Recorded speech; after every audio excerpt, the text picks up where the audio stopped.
era uma puta concorrência, todas as bandas queriam entrar, né? E assim, a gente tinha 3 personagens com apelido, né? Tipo, o Jesus Júnior e a Musa no gol, né? O André, que era o goleiro do time. Então, cara, a gente era presença garantida em todas as temporadas, né? Então...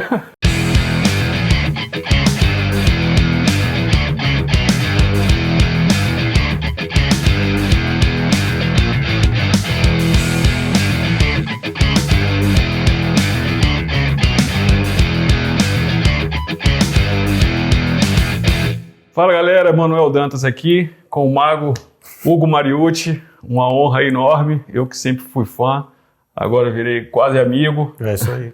E há quantos anos? Já 2, 3 anos que a gente se conhece? Acho que até um pouco mais até, né? Conheceu lá pessoalmente lá na feira dos Pedais e Efeitos, eu que assistia ele adolescente. E eu já era velho, hein?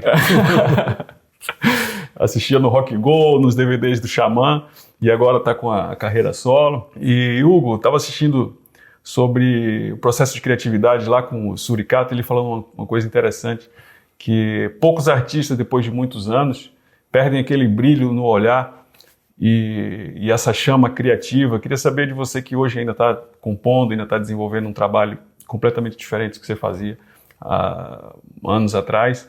E como é que você mantém essa conexão com a música? Como é que é seu processo criativo?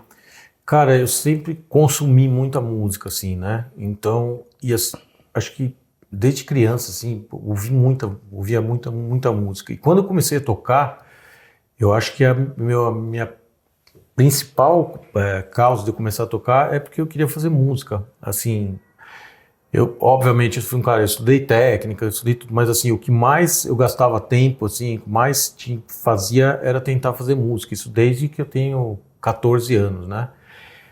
Então é uma coisa que me faz bem, tipo, eu falo até, é uma terapia às vezes pra mim, assim, sabe? Você pegar a guitarra e começar a tentar fazer alguma coisa e... Isso, assim, sobre o processo criativo, eu não tenho muita regra, assim. Às vezes eu tô tocando um negócio, eu acho legal, eu gravo no celular, depois eu desenvolvo a ideia. Às vezes, bem um tempo depois, ou às vezes já faço uma coisa que já falo, putz, isso aqui já é uma música, e fica assim. Por exemplo, na época do Xamã, eu levava muita coisa, aí, por exemplo, o André botava uma linha de voz em cima, ou já chegava com uma coisa meio pronta também, e a gente fazia umas adaptações. Então, assim, a gente fazia muita coisa em jam session também, assim, tocava, e, pô, isso aí é legal, isso aqui. Então, assim, nunca teve muita regra, né? Mas sempre teve a vontade de fazer, né, de estar, e assim, por exemplo, acaba um disco, eu já quero começar a fazer outra coisa, assim, eu não fico ouvindo mais, assim, pra mim depois, se eu acabo, assim, puta, já começo, às vezes parece até loucura, né, tipo, você acaba de fazer um negócio e fala, puta, já quero fazer outra coisa, porque você já tá escutando outras coisas, e aí vai te levando a isso. Então, sua paixão passa muito por esse processo de criação, inovação. Muito. De estar em contato com... De descobrir bandas novas, assim, eu gosto muito disso, assim, tipo, puta, eu pego uma coisa aqui, puxa outra ali, aí você acha uma coisa que você fala, puta, isso é muito legal. E você começou a sua carreira lá final da década de 90, é isso? Eu comecei a tocar profissionalmente com 15 anos, cara, assim, eu tocava... Bem cedo. Muito cedo. Óbvio, era uma outra realidade que tinha aqui no Brasil, né? Foi um pouco antes quando eu comecei a tocar guitarra, foi um pouco antes de ter importação, né? Então a gente não tinha acesso a muita coisa. E assim, o salto que principalmente o heavy metal deu dos anos 90 ali, desde do Sepultura para frente, né? Se deve também muito a isso, né? Porque abriu muita coisa, a gente teve acesso a equipamentos que a gente não tinha, acesso a informação que a gente não tinha. Então eu peguei dessa época, assim, meio que quase na transição, assim, né? E eu comecei com 15 anos, a gente tocava em bares, assim, já com banda de música autoral, a gente misturava covers no meio e fazia algumas músicas, era tudo molecado, assim, né? E aí, né... muda a banda, forma outra banda, vai fazendo, até a hora que, assim, eu tive uma banda que chamava Henceforth, né, que era uma banda que tinha muita coisa de rock progressivo, e nesse período que eu tava com essa banda fazendo pré-produção e tal, me chamaram pra, quando ia começar o Xamã lá, que eles estavam gravando umas ideias lá. Eles me convidaram para gravar algumas coisas lá, porque eu tinha dado uma música também pro Luiz. Eu falei, ó, eu tenho essa música aqui que não serve na banda que eu tenho agora, mas acho que para vocês pode servir, que vocês estão fazendo, vi que vocês vão fazer alguma coisa nova aí. E eles gostaram pra caramba da música, era Time Will Come, que era a música que a gente lançou pelo Xamã, e aí eles gostaram, me chamaram para gravar, eu fui gravando, a gente foi fazendo as músicas e aí que rolou. Dentro da carreira musical a gente tem diversos perfis assim, né, de trabalho como músico. Tem a parte de ensino, tem a parte do estúdio, tem a parte de grandes turnês, e eu acredito que cada ramo desse, sub-ramo desse, tem um estilo de vida completamente diferente. Assim, ao longo da sua vida, em quais momentos você se identificou mais com a carreira de rockstar ou com a carreira de músico assim, de estúdio? eu gosto, na verdade eu gosto de todo o processo, porque assim, né, você, é legal você criar suas músicas, você poder divulgar a sua música para tanta gente e ter esse lance de muita gente gostar da sua música, de cantar a sua música, isso é uma coisa que acaba valendo a pena, assim. Pô, eu recebo muitas mensagens, já recebi muitas mensagens, assim, que são coisas que, assim, dinheiro nenhum paga, tipo, a sua música curou minha depressão, ou eu tinha um período que eu tava querendo me e através da sua música eu consegui ficar bem. Então são coisas assim que, tipo, né, dinheiro nenhum paga e tal. Eu sempre gostei de todos esses processos, compor, entrar no estúdio, fazer uma pré-produção, gravar, depois fazer uma turnê e tal. Eu trabalho hoje em dia muito mais com estúdio, com lance de trilha sonora, essas coisas, então, e às vezes eu sinto um pouco de falta, assim, de fazer uma turnê grande igual eu fazia e tal, mas também não sei se nessa idade que a gente tá, também, turnê é uma coisa que cansa pra caramba, assim, né, né, o pessoal vê o glamour, mas tem todo o lance das viagens, de tudo, de você não dormir direito, de não se alimentar direito, então, eu posso dizer assim que eu sou um cara realizado, que eu fiz tudo que eu gostaria de ter feito num país tão difícil, né, onde, cara, pouca gente pode comprar uma guitarra, pode ter uma guitarra, né, e eu tive essa oportunidade de conseguir realizar muita coisa legal, assim, né. E eu dei aulas também de guitarra, mas assim, eu nunca me considerei um professor muito bom, assim, tipo, porque os professores têm uns métodos. Eu tinha menos método, assim, mas eu me dedicava bastante nas aulas, assim, assim, os que tiveram aula comigo gostavam, mas assim, eu acho que assim, tem caras bem melhores, assim, com certeza. E o Torquato Mariano, ele brinca de que o músico é pago não para tocar e fazer show, mas pelas horas de perrengue até chegar ao palco. Exatamente. Eu concordo, porque o tocar é o legal, né, cara? Então, tudo bem. Quantas vezes a gente já tocou de graça na vida, né, cara? Então, assim, tipo, é exatamente isso, cara. Porque pra você chegar, pô, quantas vezes você toca, assim, tem turnês que você acaba de tocar, você já vai direto pro aeroporto pra estar na outra cidade, né? Não vai nem pro hotel, vai direto pro aeroporto, pega o avião pra chegar lá e aí processo tudo de novo, tem vezes você fica tipo 2 dias sem dormir direito, assim, né? Então, 2, 3 dias. Falando um pouco de equipamento, assim, né? Eu cresci vendo você com a caixa Mesa Bug atrás das costas, e hoje eu converso com você pessoalmente e você usa muito mais o Vox, né? Pro meu projeto solo, sim, né? Eu uso mais o Vox, mas quando precisa das coisas mais pesadas, o meu Mesa Bug tá sempre comigo aí, sempre a vida inteira. Como é que é a sua relação com o equipamento? Como é que evoluiu, assim, essa mudança de setup ao longo da sua carreira? Cara, então, que equipamento que você gosta de usar? Então, eu mudei pouco, na verdade, assim, né? Porque, assim, na época que eu fazia com o Xamã, ou qualquer coisa de heavy metal que eu faça, eu uso o Dual Rectifier, né? Que me acompanha, tem mais de 20 anos, né? E 25, quase 25 anos que eu tenho ele já. Então, é um amp que eu adoro, assim, pra mim, eu não consigo, eu já tentei usar diversas coisas diferentes e eu não consigo chegar, assim, pode ser uma coisa que eu não consiga chegar em outro equipamento no som dele, mas pra mim, eu não consigo, não é igual, pra mim fica diferente, entendeu? Mas isso é cada um, né? Eu respeito pra caramba quem usa simulador, essas coisas, porque o cara consegue tirar, se o cara consegue tirar um som bom, acabou, seja, né, com o que for.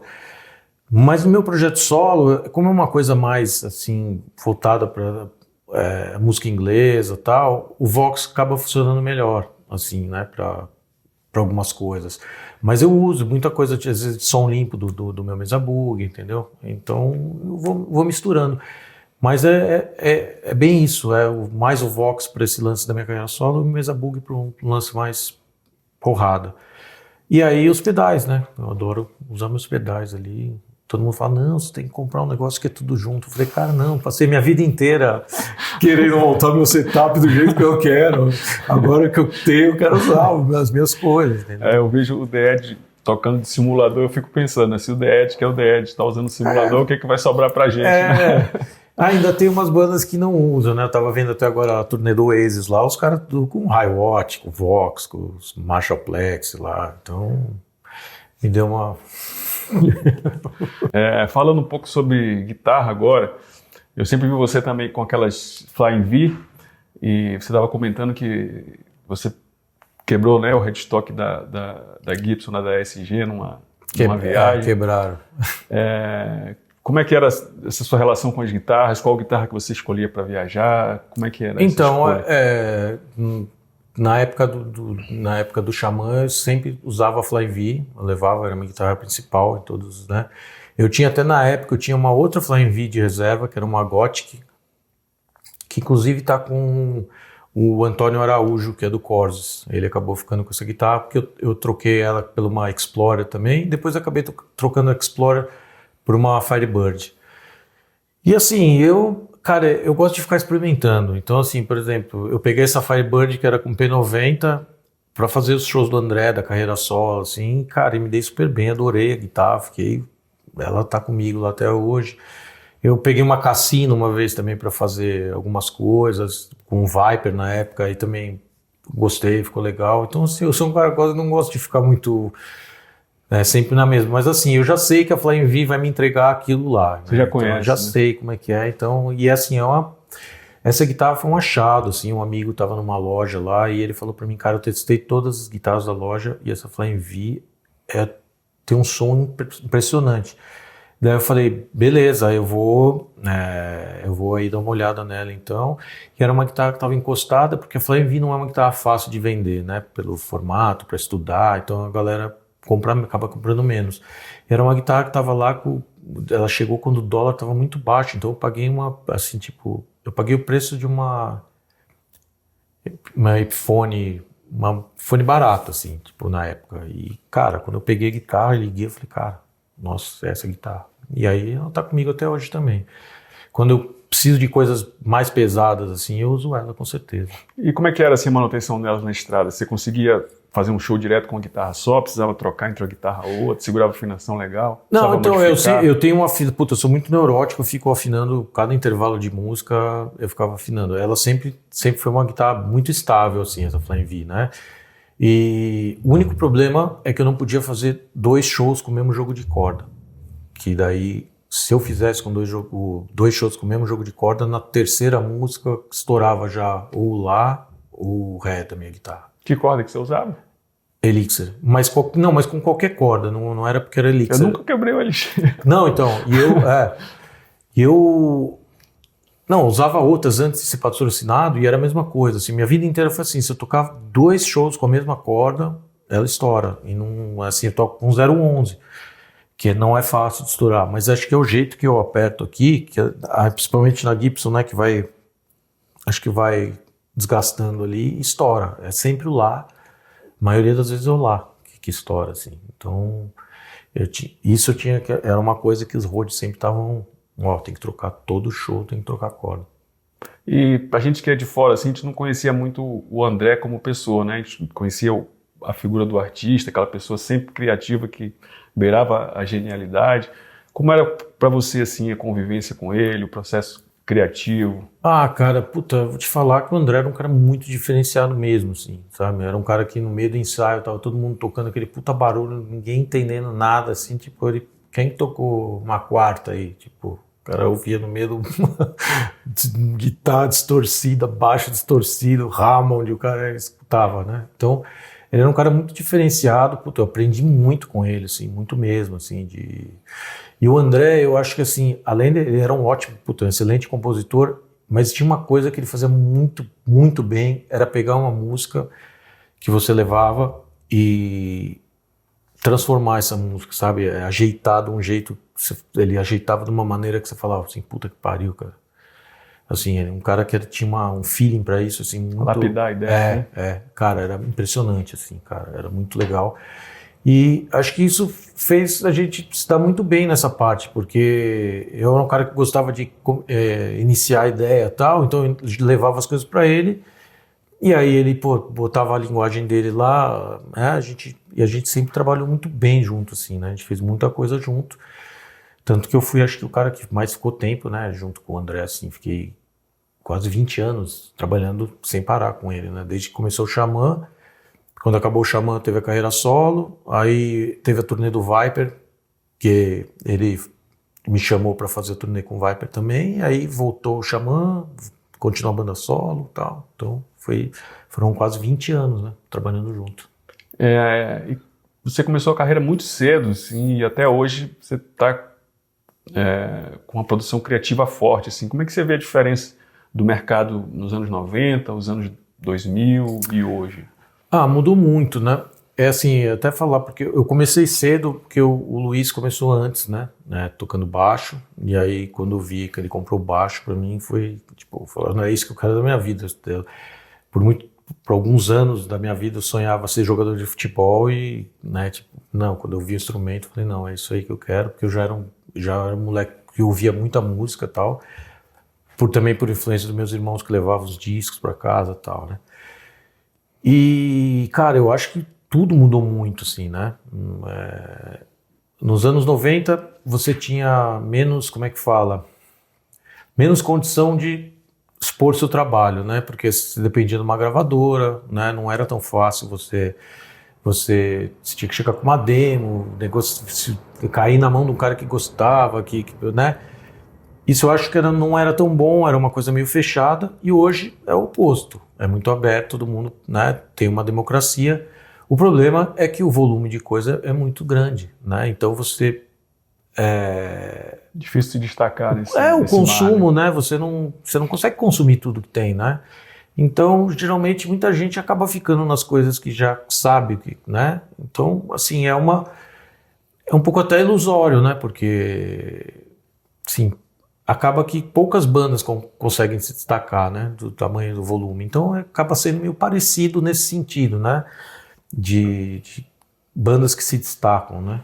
Então eu acho que é isso, né, nos anos 90, 2000, você tinha que ter essa gravadora, né, então tinha um volume de bandas que conseguia dar certo, e hoje também eu acho que o volume é meio parecido, apesar de ter uma democracia que eu acho legal da pessoa poder, né, expor seu trabalho e tal, para todo mundo conhecer. O problema é que é difícil de atingir, com esse lance de algoritmo, com não sei o que, furar bolhas, né, você não é mais só músico que você tem que ser, né, antigamente você era só o cara que fazia lá, a gravadora fazia todo outro trabalho, hoje em dia o cara tem que, né, se virar. Se você tivesse hoje 15, 20 anos, estivesse iniciando a carreira, assim, pudesse voltar e dar uma dica para você mesmo, que conselho que você daria para você iniciar? Conselho lá atrás? Não, você com a cabeça de hoje, mas se você tivesse 15 anos, se você fosse dar um conselho para você mesmo, recomeçar a sua carreira. É que assim, sabe que eu ia jogar futebol, sacanagem. Não, eu sou, eu não tenho nem que reclamar, eu só agradeço, assim, porque eu consegui na minha vida, né, tipo, eu vivo de música, né, tipo, hoje eu vivo mais da parte de trilha sonora, né, que eu falei, que eu faço para filme, para série, já fiz muito para publicidade também, faço algumas coisas de publicidade ainda, e então, assim, no Brasil você conseguir, né, a gente conhece tanta gente, eu conheci caras mais talentosos que eu que não conseguiram, né, tipo, você viu um cara tocando, você fala, caramba, esse cara toca demais, tipo, cara, e o cara não conseguiu, tipo, não teve oportunidade, porque você tem que também, você tem que ter um pouco de sorte, né, eu tive um pouco de sorte, porque meu irmão tocou numa banda que fez sucesso, e depois eu tava lá com eles numa outra banda, só que assim, ao mesmo tempo que eu tive sorte, se eu não entregasse uma música para ele e falasse... Estava preparado. Eu estava preparado, exatamente. Tanto que quando começou a banda, eles falaram, pô, nós vamos fazer shows, vamos fazer uns shows aí, mas a gente tinha só 4 músicas, vamos ter que tocar o repertório do Angra. Eu já tinha tirado quase tudo, assim, porque eu falei, cara, se pintar alguma coisa, eu quero estar pronto. Então, assim, tem a sorte, mas você tem que estar preparado, né? Isso não tem como. Então, assim, eu não sei, cara, nem o que eu posso falar de conselho, porque é o que eu te falei, quando a gente começou, era tudo tão diferente, assim, cara, era tudo... Cara, quando eu vi a primeira vez na minha vida uma Squier, cara, eu falava, cara, a gente não tinha, a gente ficava vendo, sério, pô, a gente ficava vendo catálogo, revista, aquelas Guitar World que você comprava, né, ficava vendo... Revista de cifra, né? De tudo, você não tinha, cara, pra você achar uma... partitura, uma tablatura de alguma música que você gostava, era muito difícil de você achar. MTV, internet e revista, né? E a MTV foi depois ainda, né? Porque a MTV começou em 93, acho, por aí. Então, como eu comecei em 89, nem isso tinha, cara. Entendeu?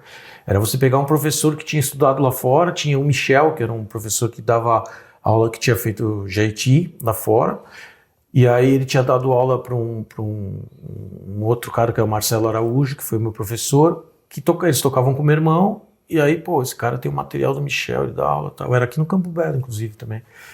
E, pô, a gente via como é que era o material. Depois você começa a ver a evolução, né, cara, ver a internet, aí já tinha um monte de coisa disponível, né, é muito diferente. Então, sei lá, o conselho que eu dou é, tipo, se você... né, acredita em alguma coisa, tipo, vai atrás, porque, cara, é a única coisa que é o que você pode fazer, entendeu? Você tem que fazer o que você pode fazer. Eu sinto, assim, por muita gente não poder fazer, tipo, tem gente que não pode, tipo, você vê que tem muita gente que tem um puta talento pra música que não pode comprar um violão, que não pode comprar né, então, né, o lance é você fazer o que tá no possível você fazer. E na sua trajetória, assim, o que você podia contar pra gente, assim, de experiência, ou show, gravação, o que você mais te marcou, assim, nesses anos todos? Ah, cara, eu acho que a experiência que mais me marcou foi quando a gente entrou no estúdio para gravar o Ritual do Xamã, que foi a primeira vez que eu trabalhei com um produtor de fora, que foi a primeira vez que eu gravei um álbum, né? Então, cara, eu acho que eu saí da gravação, assim, muito melhor, assim, tipo... acho que foi o maior salto que eu dei, assim, porque, né, você vai evoluindo e tal, né, e tem uma hora que as coisas começam a ir mais devagar, cara. Mas depois que eu gravei esse disco, assim, né, eu evoluí em vários aspectos, assim, tipo, no lance de timbre, no lance de escolha de instrumento, né, não só na parte técnica, né, porque...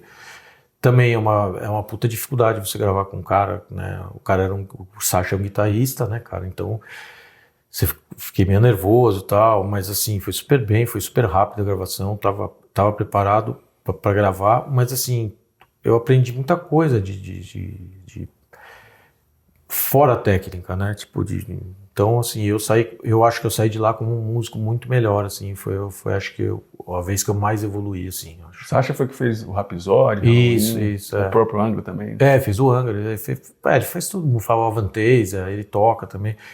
Ele fez até um projeto com o André, o Virgo, que eles lançaram um disco e tal. E ele é um guitarrista, assim, tipo... o cara né? E assim, pô, cheguei lá, várias guitarras, né? E aí eu levei, na época eu tinha uma Flying V da Kramer da década de 80 e tal, daí ele mostrou as guitarras, a gente testou e falou, cara, você se importaria de gravar com essa guitarra? Tipo, daí ele me deu uma Gibson, a que a gente tinha testado, que tinha ficado melhor o som. Eu falei, não, cara, vamos gravar com o que tiver e que ficar bom a gente grava. Daí a gente gravou o disco inteiro com as Gibson dele, tinha uma Gold Top, tinha SSG, a gente gravou alguns solos com a Fender dele era 69 também. E assim, eu consegui me adaptar, né, tipo, a guitarras que eu não tava nem pra gravar pra você gravar um disco não é uma, né, tipo, mas vamos lá, que pra ficar bom, vai ficar bom, a gente dá um jeito. Mesmo porque, cara, quando a gente começou a tocar aqui no Brasil, nem luthier a gente conhecia, então, você pegava uma guitarra, você tocava olhando do jeito que tava, cara, e tinha umas guitarras que vinham, pareciam um berimbau, né, cara, então eu fui o cara que eu acostumei a tocar com essas guitarras de corda alta, tudo, e até hoje eu toco com a corda meio alta por isso, Porque a gente não tinha, cara, noção na época, assim, era muito louco, era muito diferente. Se fala isso hoje, parece que você era de outro, parecia outro planeta mesmo, né? Qual artista, assim, que você conheceu que, depois que você teve contato, que você passou a admirar mais, assim, como pessoa, como...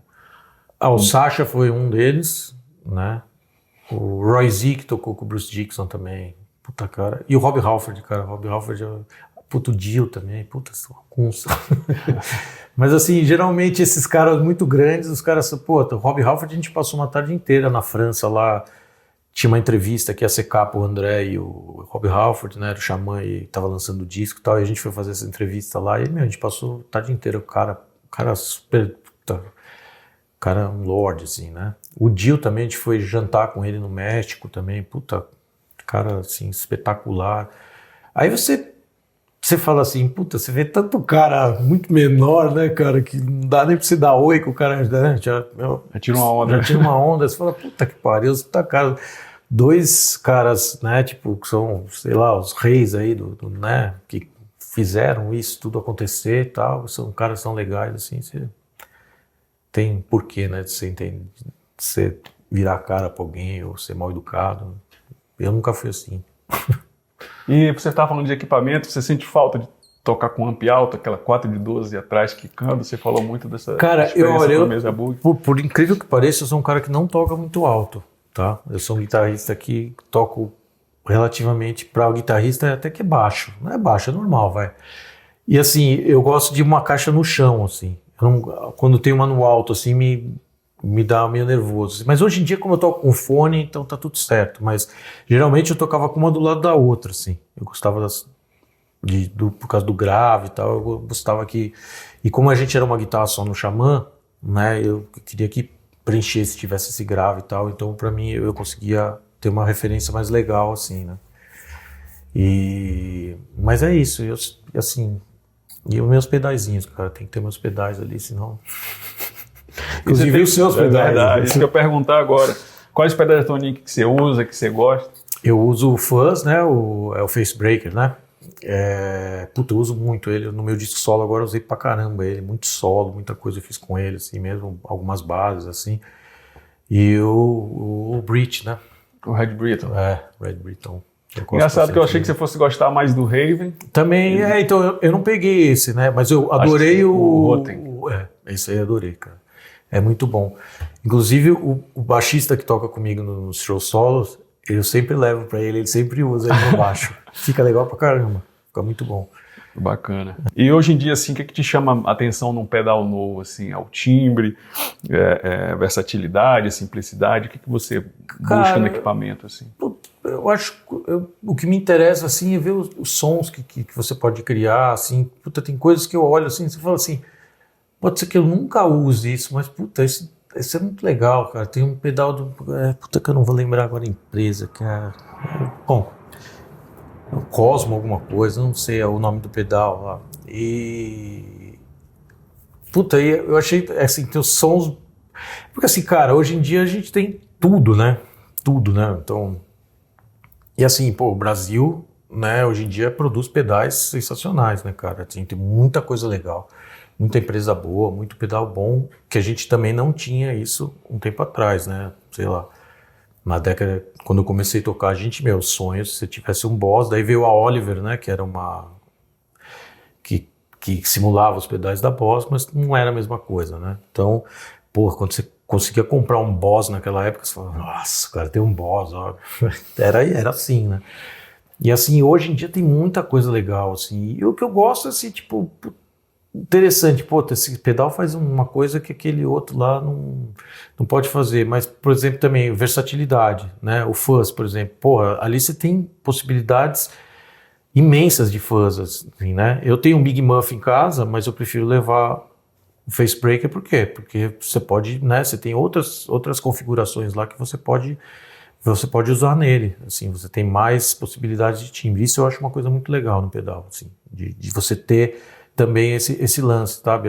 Pô, esse aqui eu posso tirar um pouquinho daqui naquela outra música, botar isso aqui naquela... Né? E eu fico mexendo no pedal durante o show, assim, acaba uma música, eu troco.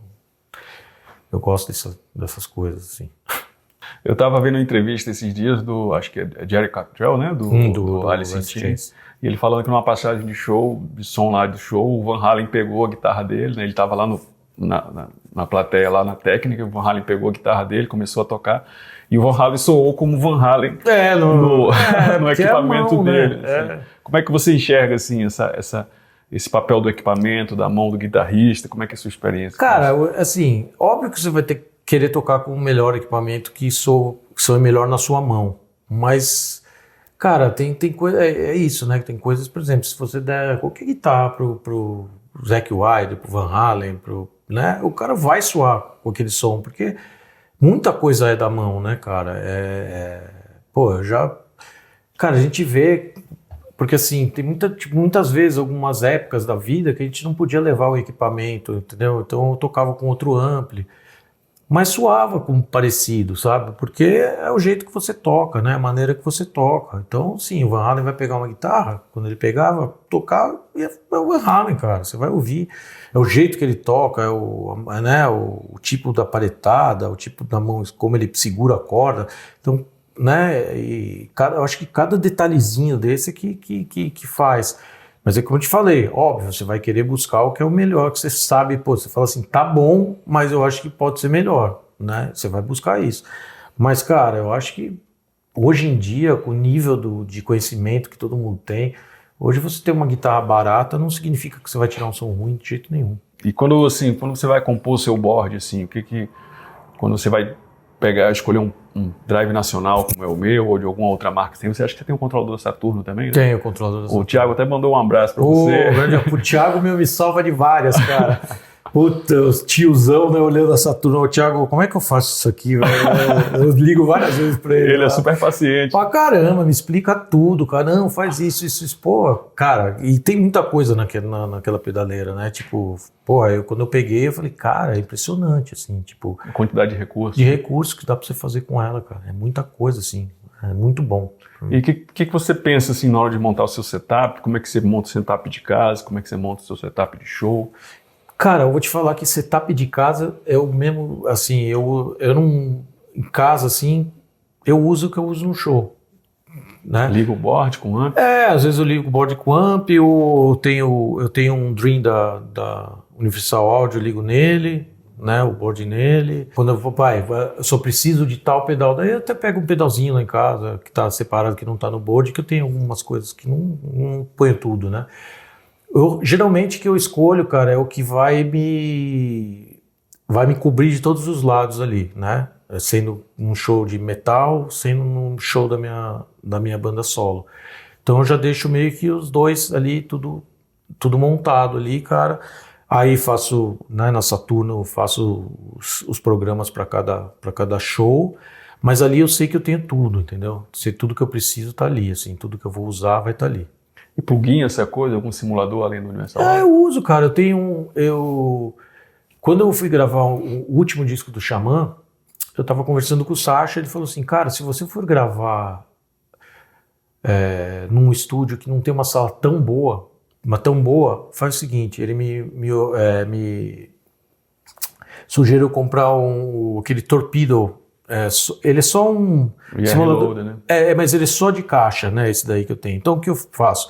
Eu ligo o meu Mesa Bug nele, né? Ligo ele no meu pré lá, e aí com fone eu monitoro, eu só pego as caixas que ele tem lá e vou vendo, e vou gravando com aquilo lá.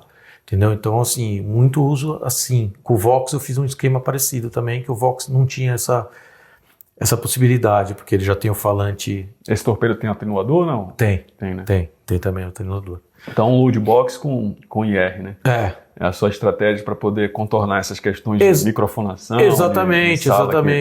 Quando você não está numa sala que vai né? E eu faço isso, assim, quando eu gravo em casa, eu gravo assim.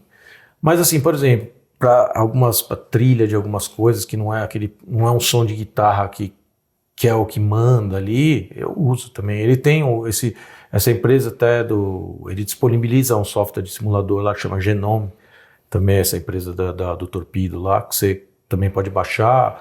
O Amplitude tem coisas legais, cara. Eu acho que assim, cara, é o que eu falei, eu não sou contra nada, assim, tipo, tirou um som bom, acabou, cara. Não interessa pra mim se veio do digital, X ou do na Y. loja. Cara, fica essa briga aí.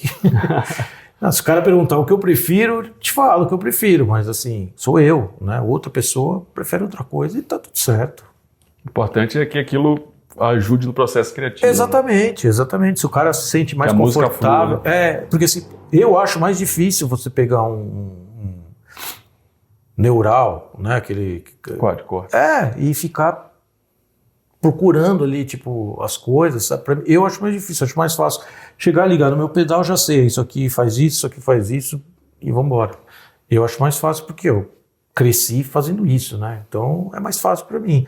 Mas óbvio, eu sei mexer nas coisas. Tipo, se eu pegar um negócio desse, eu vou mexer, mas para mim dá mais trabalho, eu acho, sei lá. E eu gosto do lance de ter os pedais, se você puder mexer na hora ali, tirar alguma coisa rapidinho ali, botar alguma coisa a mais, fazer brincadeira com delay, essas coisas eu acho legal, sempre achei. Mas falando um pouco de outra faceta sua, você é palmeirense?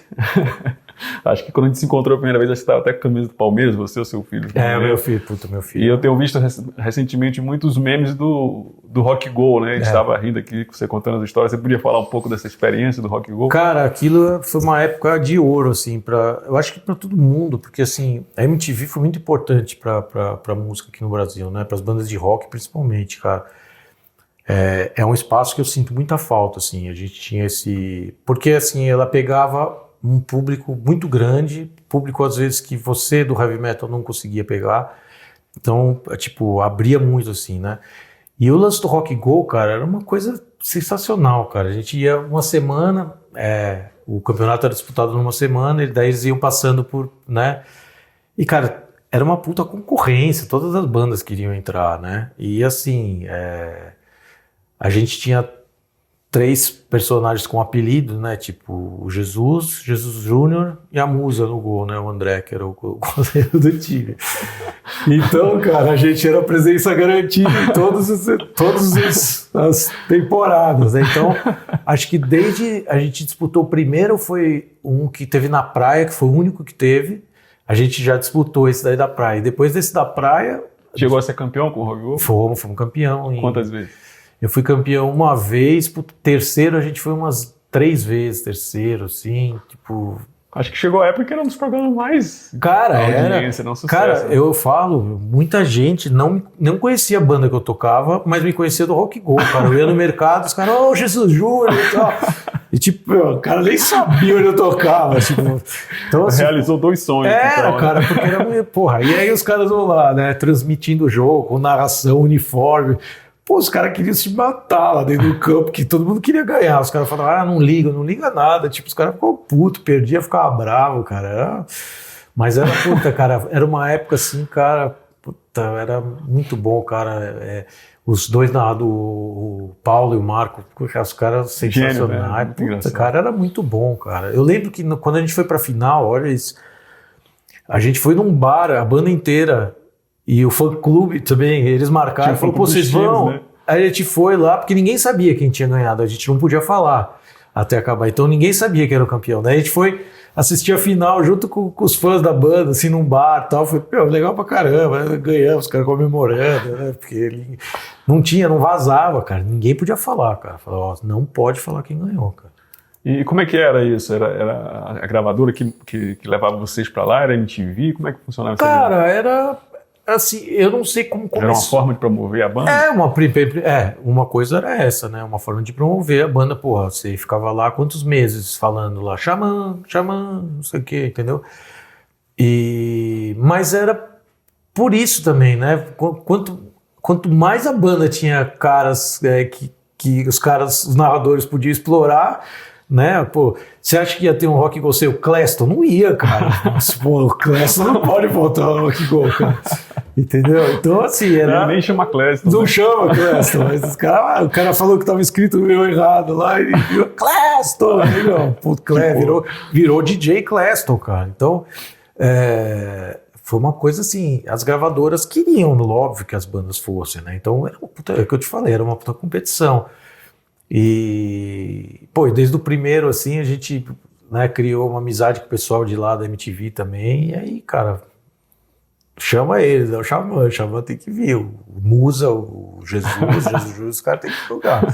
É verdade, o André jogava também. Jogava no gol. Musa Niceu, e o André não enxergava, cara. Ele não podia usar óculos. Não, ele usava uma lente que era. Ele ficava assim, então a bola, ele só enxergava quando a bola já estava perto. Assim. E assim, ninguém queria ir no gol, né, cara? E aí, eu vou, beleza. Daí a gente fala, ó.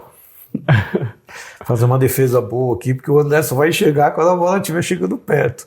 E no ano que a gente foi campeão, cara, ele fez uma defesa lá, baixou o santo, cara. Que a bola bateu na mão dele, bateu na trave, passou na linha, assim, ele conseguiu segurar no último minuto, tava 3-2 o jogo, e a gente acabou sendo campeão, assim, então foi... Depois disso que a gente foi campeão, no primeiro ano que a gente disputou, a gente foi campeão, aí os caras começaram a chamar, né, até o final, até quando acabou lá, a gente foi chamado. Legal, me divertia muito assim. Pô, eu também, eu te adorava, cara, aquilo era muito bom. Era o quê? Era como se fossem umas férias remuneradas? Como é que era isso? Era umas férias, você ficava assim, eu lembro perfeitamente, você jogava de segunda a sexta, né? Então eram 3 jogos na primeira fase, então você jogava de segunda, terça e quinta. Se você passasse na sexta, era a semifinal e a final, e a disputa de terceiro e quarto, então você jogava 2 jogos na sexta. Cara, no ano que a gente foi campeão, a gente saiu de lá na sexta à noite, a gente foi para Santa Maria, no Rio Grande do Sul, com o Turbans ali, parou. Cara, eu lembro que eu tava tão cansado, cara, dos 2 jogos, final e semifinal. Meu, que eu dormia, tipo, 24 horas de viagem, não acordei nem para comer, assim, cara, tão cansado. Mas era uma maneira também de você desligar do lance de música, né, cara? A gente tava em turnê, e gravando disco, fazendo música, caramba. Então, cara, tinha aquelas semanas que você falava, puta, agora vamos curtir, jogar futebol. Aí ficava lá, almoçava lá, tomava cerveja, aí todo mundo, todas as bandas, tudo conversando, trocando ideia, dando risada. Então era muito legal, cara. Pô, a gente sempre foi super bem tratado por todas as bandas lá também. Sempre teve uma relação boa com todo mundo. Então, pô, era uma semana assim, realmente eram umas férias bem legais, assim. Cara, qual o melhor conselho musical que você já recebeu, assim? Algo que alguém te falou, um produtor, um amigo que mudou a sua perspectiva sobre alguma? Pô, tem uma que eu acho que acho que foi o mais importante da minha vida, porque quando eu comecei a tocar, eu vi o baixo do Luiz, eu falei, puta, eu quero tocar baixo. Aí o Luiz olhou pra mim e falou assim, por que você não toca guitarra, cara? Acho que vai ser melhor se tocar guitarra. Eu falei, né, cara, pode ser. Aí, acabou, né? Acho que foi o melhor conselho, né? Porque foi o que moldou. Mas assim, puta, cara, eu tive muitos conselhos bons, assim, e, cara, eu sempre fui muito pé no chão também com tudo, assim, sabe? Eu nunca quis ser, puta, tipo, eu quero ser o melhor de todos. Não, cara, eu queria, assim, eu sempre tive um pensamento de banda, assim, né? Então, de ajudar, de fazer assim a melhor parte na banda, tanto na banda do André Matos, por exemplo, quando tinha o Zazo, outro guitarrista, puta, eu falava, que bom que agora ele vai fazer os solos mais rápidos, que é tipo, a praia dele, né, e eu vou ficar mais tranquilo para fazer as coisas mais na manha, para fazer as coisas que eu acho mais legal, entendeu? Então, e assim, eu sempre recebi esses conselhos assim, cara, não adianta só tocar rápido, não adianta, você tem que fazer música, tipo, esse tipo de coisa eu acho que é o mais importante, porque... Seria isso no sentido de ser mais musical do que técnico? Isso pra mim, né? Pode ser que pra outra pessoa o conselho, toque mais rápido, você vai ser considerado por isso, e tá tudo certo também, cara, cada um, né, vê uma coisa, mas pra mim, eu sempre peguei mais esse tipo de conselho, sabe? Porra, cara, por que você não explora essa sua parte de tocar pesado? O Luiz uma vez falou, quando eu comecei a tocar nessa banda mais de progressivo, ele falou, você tinha uma banda de thrash, você tocava pesado, você deu uma, né, você tipo, tirou um pouco da sua característica e tal. E aí eu falei, é verdade, né? Então, são coisas assim, sabe? Você explorar o que é o melhor ali, né, no seu, assim. E realmente, no heavy metal, assim, eu acho que a minha maior virtude é tocar as bases melhor até do que os solos, assim, porque eu tive essa escola do thrash metal, então, né, a mão direita assim para base, a minha mão direita é boa para isso, entendeu? Então, sei lá, mas cada um é cada um, né, cara? Os riffs do primeiro CD do Xamã são bem marcantes. Eu tenho visto muito umas entrevistas do Rick Rubin, não sei como é que se pronuncia, E ele fala muito dessa importância do artista encontrar a própria identidade. Eu vejo o Corey Taylor fazendo cover do Alice in Chains, ele não soa tão bem, mas o Corey Taylor sendo Corey Taylor, ele é fantástico. A mesma coisa o John Mayer fazendo cover do Van Halen, mas o John Mayer sendo o John Mayer soa incrível. Como é que você considera assim, como é que você definiria o Hugo Mariucci? Cara, eu sempre tive esse pensamento, cara, de não soar como outro guitarrista, assim, tipo, admiro muitos guitarristas, tirei, o Randy Rhoads, um cara que, me influenciou muito, o James Hetfield, o Scott Ian do Anthrax, na época que comecei a tocar, são os caras que me influenciaram, mas eu sempre tentei ter um estilo meu, assim, de solo meu, assim, tipo, eu peguei uma época, cara, que o Malmsteen era uma febre, assim, então todo mundo queria tocar igual o Malmsteen, e eu sempre falava, cara, eu não quero tocar igual o Malmsteen, né, tipo, se eu ficar sentando, estudando, uma hora você acaba tocando, mas assim, não era o meu ideal, assim, meu ideal era, tipo, eu ter, assim, o que eu acho mais legal num guitarrista, sempre achei, você pegar, escutar e falar, puta, é o Van Halen que tá tocando, é o Randy Rhoads que tá tocando, é o, sei lá, quem que tá tocando, entendeu? Então eu sempre pensei dessa maneira, assim, de criar um estilo, se eu vou conseguir ou não, né? Você não tem como saber, mas você busca isso, né, cara? Sempre busquei isso. Interessante você falar essa coisa da referência, porque eu vejo que alguns músicos, eles passam por um período se espelhando nos seus ídolos. Algumas pessoas, depois desse período, se desenvolvem, criam sua própria identidade, e outras passam fazendo cover a vida toda, assim, né? Como é que foi o seu processo, assim, de encontrar sua identidade, Então, é engraçado porque, assim, esse lance de eu sempre querer compor, fazer música, fez eu uma pessoa que nunca tocou muito cover. Assim, eu sei tocar poucas músicas que não são as minhas músicas, assim, sabe? Então, eu acho que isso me ajudou a não ficar, assim, tipo, teve uma época de moleque que eu tocava bastante Metallica, tudo bem. Mas, assim, desde que eu comecei a tocar em banda, quando eu comecei a tocar em banda, era música própria. Então, assim, eu não fiquei, assim, obcecado em tirar tudo daquele cara. Então, assim, eu tirava coisas do Randy Rhoads, legal, eu tirava coisas do Eric Johnson, por exemplo, tirei, do Steve Morse, na época, de tudo. Você vai tirando um pouco e vai vendo, isso é legal, isso é legal, isso é legal. E aí você vai, acho que com isso você vai formando sua livraria na sua cabeça, suas ideias. Então eu acho que esse lance de eu não ter tocado muito coisas de cover me ajudou com isso também, entendeu? Mas eu entendo, às vezes a pessoa precisa tocar os covers, ou a pessoa faz cover de algum, né, o que dá, né, o que leva o dinheiro para ele e tal, e aí o cara passa a viver, né, tipo, esse lance e tal, e também não tenho nem o que julgar isso, né? Falando um pouco do futuro, o que você tem de projeto novo, como é que você se vê? Então, agora em setembro sai meu disco, né, dia 5 de setembro vai sair o disco, meu 4º disco solo, e já estou agendando alguns shows para fazer com ele e tal, é uma coisa que eu quero, assim, muito botar na estrada. Eu dependo muito das pessoas, de contratantes, essas coisas, porque é que eu sempre falo, né? Eu tenho 3 músicos que eu levo comigo, que são caras muito bons, né? O batera fez a turnê do Mr. Big, né? O Edu Cominato.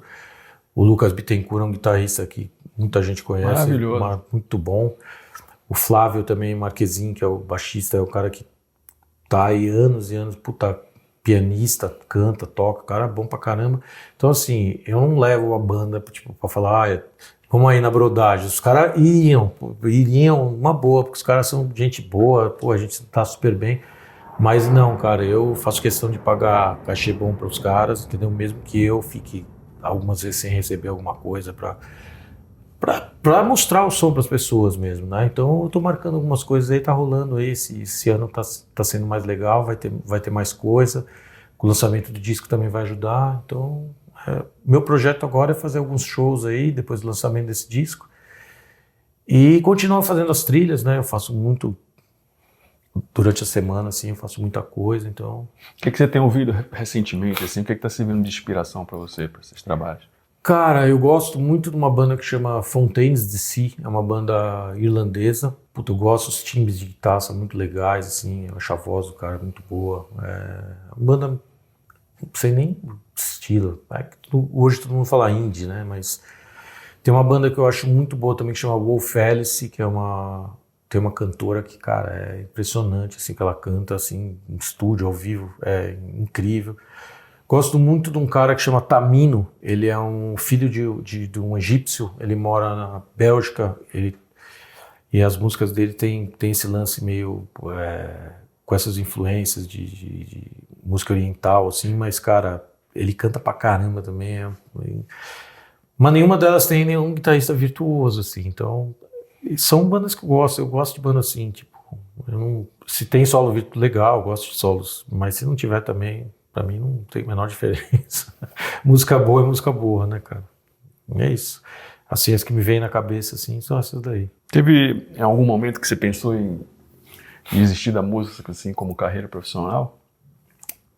Desistir não, cara. Assim, eu acho que não pensei em desistir, porque, cara, eu sei que é isso que eu queria, assim, sempre sonhei, cara, e assim, é o que eu queria na minha vida, né? Tem horas que você repensa, assim, você fala, puta, principalmente nas horas de cansaço ou nas horas de frustração, né, você sempre tem algum pensamento, né? Eu tive um problema, tipo, quando acabou quando a banda se separou a primeira vez, eu entrei em depressão, então eu tive um problema, eu trato até hoje, eu até gosto de falar porque acho que é importante para as pessoas saberem, assim, que, né, todo mundo tem problema, né? Então, assim, às vezes você pensa, cara, pô, a gente teve muita coisa, né? Quando o André faleceu, tipo, foi uma coisa que, puta, deu um baque em todo mundo. Você fala, puta, você começa a repensar muita coisa e tal. Mas, cara, é o que eu sei fazer, cara, é o que eu gosto de fazer. Então, cara, momento de frustração acho que você vai ter em qualquer profissão, né? Sendo jogador de futebol, sendo o que for, né, cara? Você vai ter momento bom, momento de frustração. Você tem que aprender a lidar com isso, né? E seguir no que você sabe fazer, né? Você tem alguma rotina de exercício, de disciplina, assim, para manter as técnicas? Ou Cara, eu vou te falar que assim... senta para tocar e pronto. Vamos tocar essas músicas no show, aí eu treino... Não, mas aí eu pego o repertório e passo muitas vezes, assim. Eu sempre gosto de passar tudo, tipo... Por exemplo, eu tenho um show agora dia 23 de agosto, agora em Santa Bárbara, lá com minha banda solo. Eu já tô tocando o repertório um mês antes. Todos os dias eu passo as músicas, tocando as músicas. Né? Porque assim, com a rotina, cara, você não tem, por exemplo, esse lance de trilhas, por exemplo, é um lance que exige demais, assim, horas e horas, né? Tipo, e muitas vezes você não tem a possibilidade de parar para sentar, para ficar tocando, treinando técnica, mas é questão de tempo mesmo, assim, né? E eu sempre fui meio um pouco preguiçoso para estudar técnica, pra falar a verdade. Mas sua relação com a teoria, assim, partitura, essas coisas, você acha importante? Cara, eu acho assim, mas posso te falar, cara, no meu caso, tá? Eu nunca precisei usar muita partitura, né? Guitarra eu uso muito pouco, né, cara? Tipo, assim... Você vai gravar uma coisa, geralmente vem os caras com cifra, né? Mas assim, eu sei ler assim, mas não sou aquele cara que vai sair lendo e tocando junto, não, de jeito nenhum. E assim, eu sei toda a teoria também, estudei bastante e tal, só que na hora de compor eu não pensei em nada disso, não, cara. É sempre meu instintivo, assim, eu deixo... Aí, cara, quando pode ser, às vezes trava alguma coisa... Aí você pode falar, podia ser... Aí você vai ver o que você tá fazendo.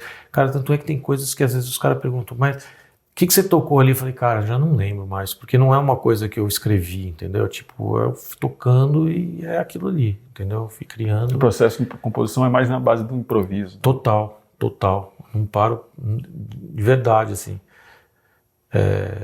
Tem até em trilha você acaba usando mais, assim, publicidade, por exemplo, que eu fiz bastante, aí você usava mais, assim, porque é uma coisa mais... preparada, né? Pensada. É aquilo, entendeu? Então, aí, tipo, não tem muito... Tem coisas que não tem muito pra você correr. Agora, uma música minha, assim, nunca parei, nunca...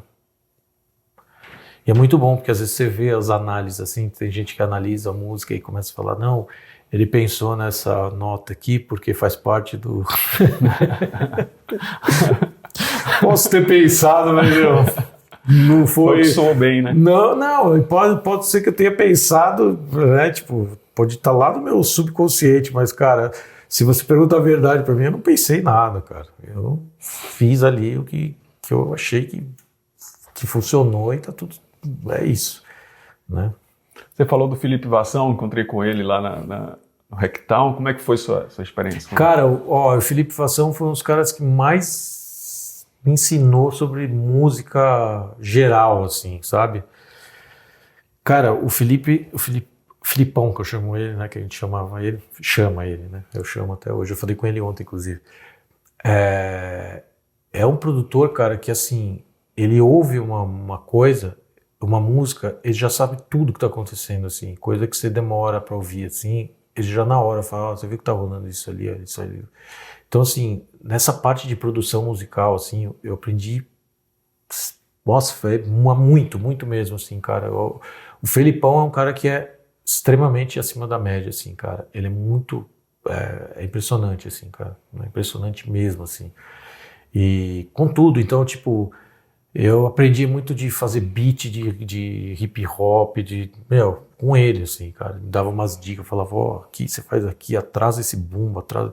Então, tipo, e é um cara que sabe de todos os estilos, assim, cara. É impressionante, assim. Ele é um cara muito acima mesmo, assim, de verdade.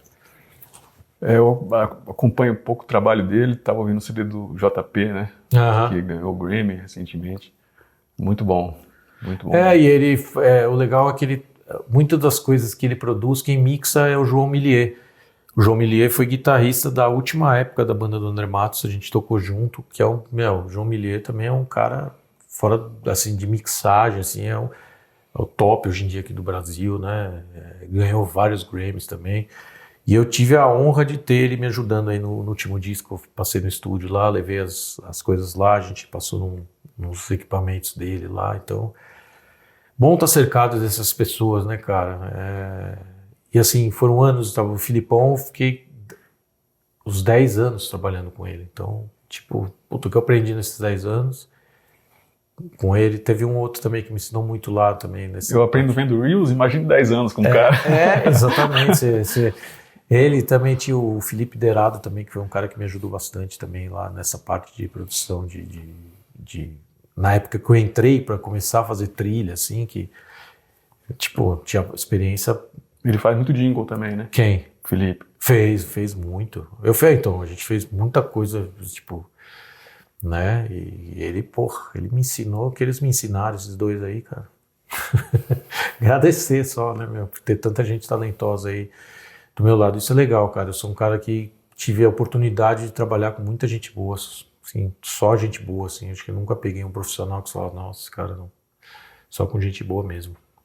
Se você pudesse escolher 10 bandas, assim, pra recomendar pra galera ouvir, assim, o que você... 10 bandas, eu vou fazer um mix da minha vida, então, vai. Começando pelo... vou desde a minha adolescência, que eram as bandas que eu mais escutava. Metallica, Anthrax, duas bandas que eu gostava muito.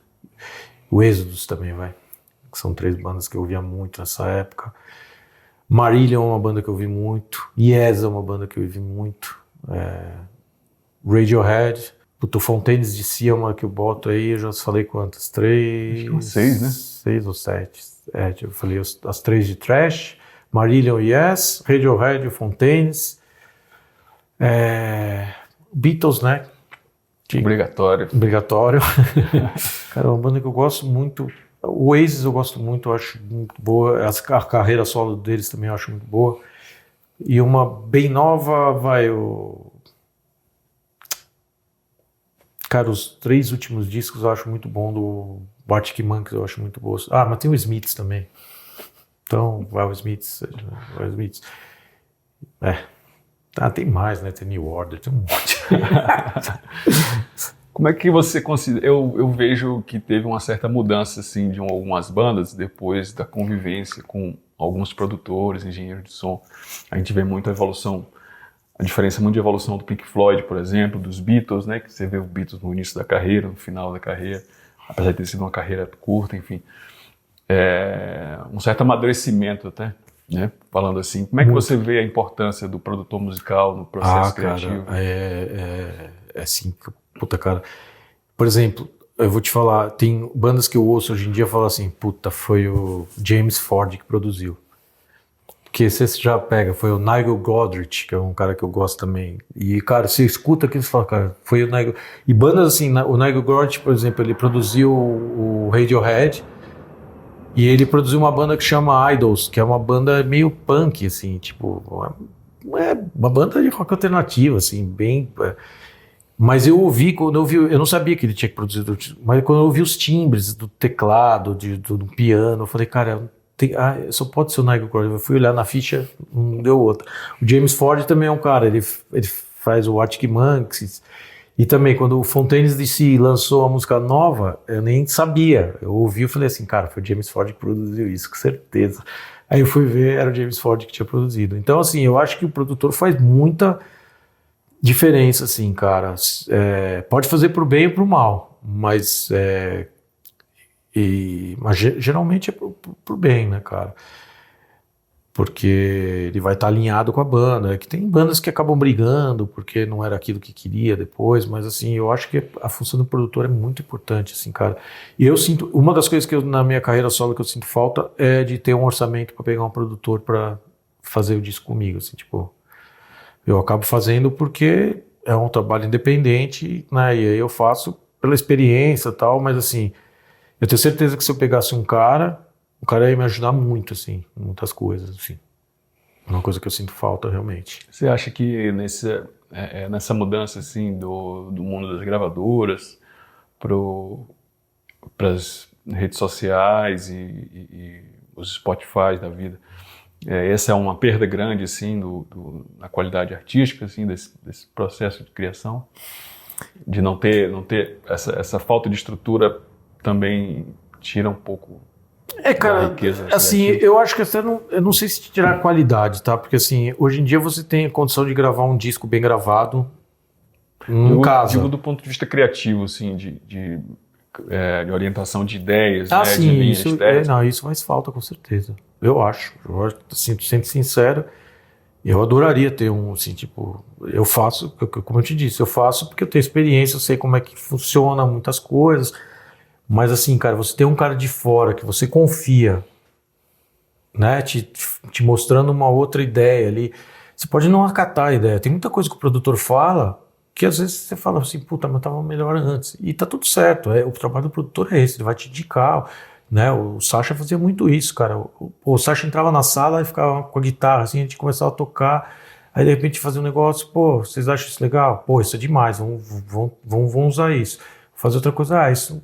Você acha que tá mais legal daquele jeito e tal, e você vai conversando, são ideias, né? Então, assim, eu acho isso é uma coisa que quem não tem essa verba para fazer, não é que vai ser sem qualidade, mas às vezes, e assim, nem sabe se vai ser melhor, com certeza, mas poderia ser melhor. Entendeu? Certeza a gente não tem de nada, né? Então... Pode ser melhor, pode não ser, mas eu, com a experiência, acho que poderia ser bem melhor. Tem alguma coisa que você queria falar, complementar?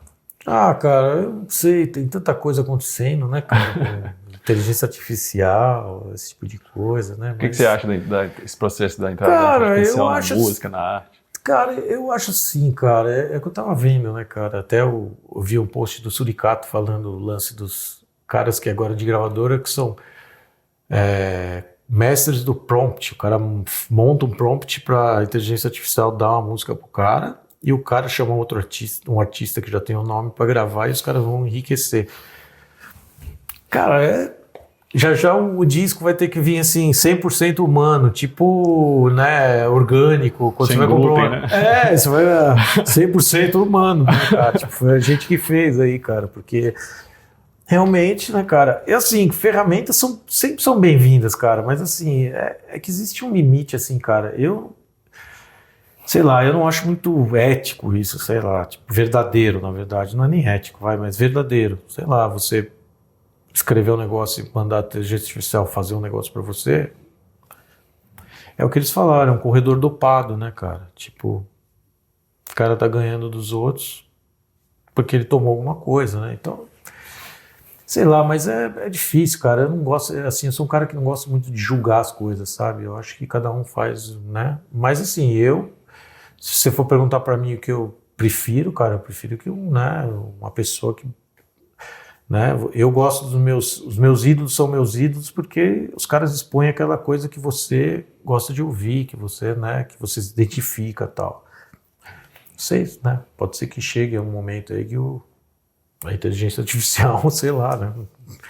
Não dá para prever nada, né? É um assunto ainda que tá no início e tudo, mas assim, esse lance assim de o cara ser da gravadora usar isso para os caras enriquecerem mais ainda, sem pagar nada, né? Porque o cara não paga nada, né?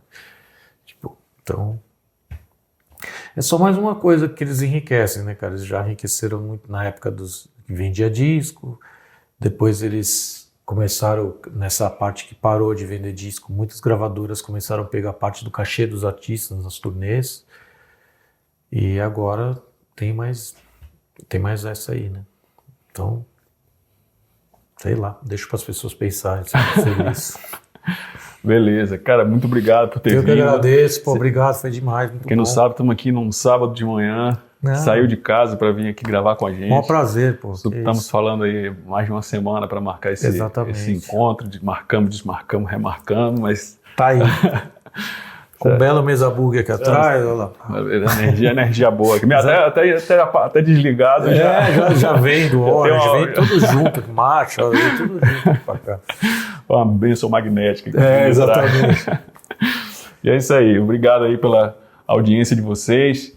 Deixa aí nos comentários alguma dúvida, alguma coisa bacana que te marque sobre a carreira do Hugo, do Xamã, do Viper, da outra carreira solo. Enfim. Obrigado, Hugo. Eu que agradeço. Obrigado mesmo. Muito Jesus Júnior. Jesus Júnior para sempre. Até a próxima. Valeu.